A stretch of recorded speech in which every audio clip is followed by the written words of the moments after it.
Welcome to Quick Clips. This is Dr. Tamara Harville, and I'm going to talk about run-on sentences. What are they, and how can you avoid them?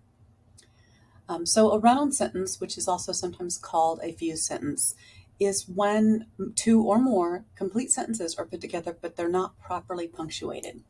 The typical error most used is when the word but or and is used to connect the sentences, but by itself it's not strong enough to properly connect two sentences.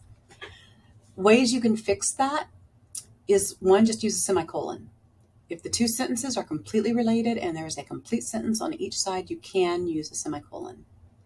Another way is a comma and a coordinating conjunction. These are sometimes called the boy fans or the fanboys, but it's but, or, yet, for, and, nor, so. So you can see the first letter of each one, B-O-Y-F-A-N-S, would be boy fans. Helps you to remember that one. If you use one of those, you have to have that comma in front. Or you can use a conjunctive adverb, such as any one of these.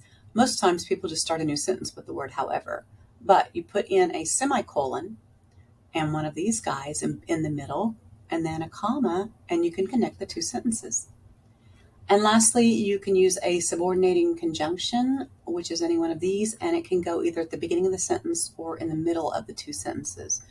And of course, you can always just put a period between the two and separate them completely. So let's look at an example. Jupiter's moons all have names: Io, Europa, Ganymede, and Callisto. But Earth's moon has no name and is simply called Moon. So Jupiter's moons all have names is a complete sentence. But is a conjunction, but there's no comma in front. So like Velcro, when you've got two separate sides, if you just have one, it's not going to stick to anything. You've got to have the other one for them to stick together properly. And then Earth's moon has no name and is simply called Moon is another sentence. Okay, so if you use the semicolon, it would be just like this. Jupiter's moons all have names: Io, Europa, Ganymede, and Callisto. Earth's moon has no name and is simply called Moon. So they have to belong together, and use the semicolon sparingly. Don't use it a bunch of times in your paragraphs. Coordinating conjunction, the but, or, yet, for, and, nor, so, is Jupiter's moons all have names: Io, Europa, Ganymede, and Callisto. Yet Earth's moon has no name and is simply called Moon. So you've got to have that comma and the conjunction for them to stick together properly.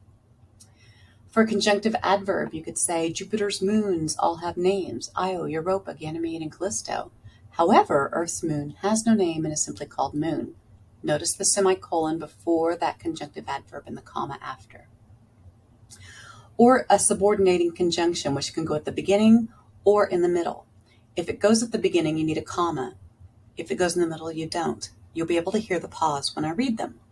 While Jupiter's moons all have names: Io, Europa, Ganymede, and Callisto, Earth's moon has no name and is simply called Moon. So you heard the pause, right? Or Jupiter's moons all have names: Io, Europa, Ganymede, and Callisto, while Earth's moon has no name and is simply called Moon. And so that's how this all works. I hope this has helped.